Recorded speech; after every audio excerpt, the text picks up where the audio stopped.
So this is a quick video. This is an introduction. So basically, I've been a modeler for since I was 8. So now I'm 62, and this is 2024.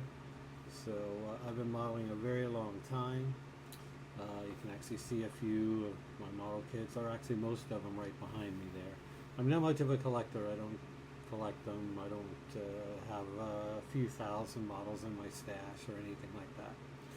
I'm a little more picky about what I build as I get older. So I just want to say this is a video, the first video to introduce myself, and as soon as we're done here in just a moment, we're going to go to the bench. I'll show you my bench, just to give you an idea of what I'm doing, what I'm working on, and then we'll go from there. And I'll probably make some more videos in the future, showing some other model facets and more about the collection that I have. Actually, you can see some of my model library in the far corner there, right there.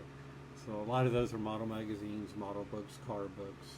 Most of the models I build are cars, simply because in the past I've always been the least expensive models compared to, let's say, ships or airplanes, or my other favorite subject, which is science fiction. But in these day and age, we all know that kits cost a lot more than they used to cost. So in the past, I might buy actually two models, two of the same kind of model, but I don't do that anymore because it's just too expensive. Cars are still usually generally the least expensive, without getting something really inexpensive like a 1/72nd scale airplane or something like that. And you can get deals on those, and you can still get some deals on cars if you shop around. We all have our favorite places to do that, and I don't mind getting a bargain. So, but that's what I build the most. They're kind of simplistic compared to aircraft and science fiction usually. Figures, I like to do figures. I'm not good at painting faces, but I like actually painting the entire figure. So I do those now and then. I'll build a model of anything if it's something that interests me. But cars are usually the ones that I build in between everything else. There's always a car on my bench, at least one, because I'm a car guy, so I generally know where all the parts go on a basic model. We all know where the front end is, the axle is, the brakes go, the seats go, the engine goes. We all know where that stuff goes. A lot of times we probably don't even need the instructions. And that's why we can mess around, we can swap parts and put a different engine in it, change the rear axle, change the interior. Of course, paint it any color you want. You're not going to be doing that with like usually an airplane or a ship or something like that.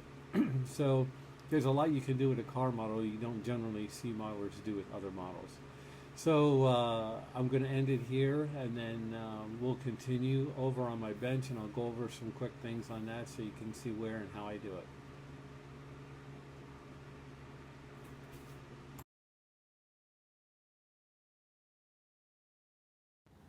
So this is my hobby area. This is where I make the models. It's basically just a bench. Actually, the bottom bench I got next to a dumpster. So I found that one day and threw it in my pickup truck and brought it home. And I actually got two of them because there was another one and I went back and got it. Whoever the carpenter was to put this together, it's made out of wood with laminate on it, and it's very, very well built. So it was taller, but I cut the legs so it would be lower. So I could sit there with a chair. So I basically have just the spot there, a couple of shelves with some miscellaneous model stuff, and two paint racks. I was lucky again. There was a company that was throwing those away. They were going to throw it in the dumpster. They're actually made of steel. The one on the left is extremely heavy, and I was able to drag them and hump them into the back of my pickup truck and bring them home. So I'm very lucky. So I just have my eyedropper paints and other paints on the left, and then of course the spray paint on the right. So showing that, if it's not too shaky. Over here on the right is a bins that I use for all kinds of modeling supplies. From electrical, there's a few tools in there like soldering guns and other things like that. Most of it is supplies, plastruct, sandpaper, just whatever I need to make something.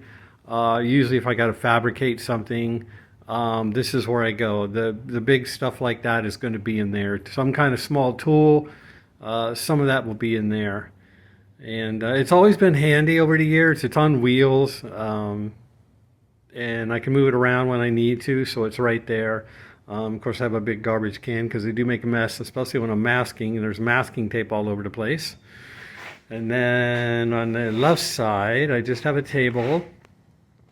I paint outside. So from this garage, I just have to walk through a door to outside and paint outside, which means I need clear weather, but I don't use an airbrush.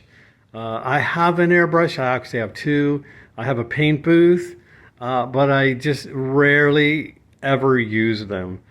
I've been painting with cans of paint my whole life, and I feel like I know how to do it.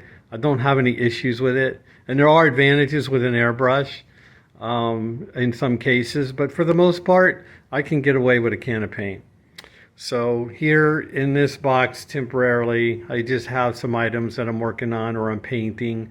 I set them in there to dry and just keep them there. And then the rest of the bench is actually two models that I'm working on at the moment. This is a 1400 Russian icebreaker.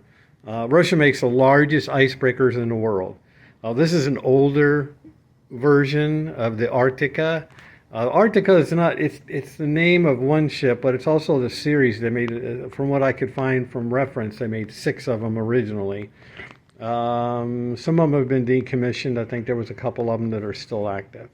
Anyway, this is like the oldest icebreaker, but it's still, the ones that they built after that one are even larger. So, but they have the largest. It's a little odd kit. The directions are it's just a blow-up diagram. Everything's written in Russian. There's no English anywhere on the box or in the instructions. So it's a little funny to figure it all out, but it was a very inexpensive kit. I thought it looked interesting, so I got it many years ago, and I thought I would give it a shot trying to put it together. The decks are green. The rest of the ship, the hull is black.